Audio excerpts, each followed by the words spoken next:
What would you like to do if money were no object? How would you really enjoy spending your life? Forget the money.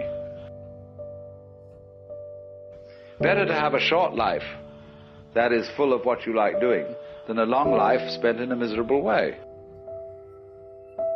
But it's absolutely stupid to spend your time doing things you don't like. Therefore, it's so important to consider this question: what do I desire?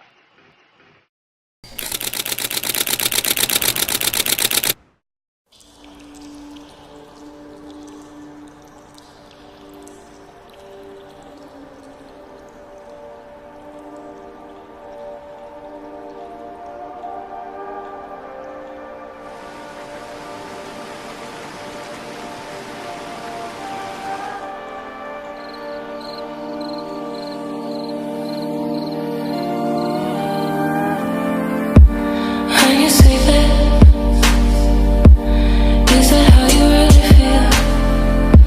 When I do this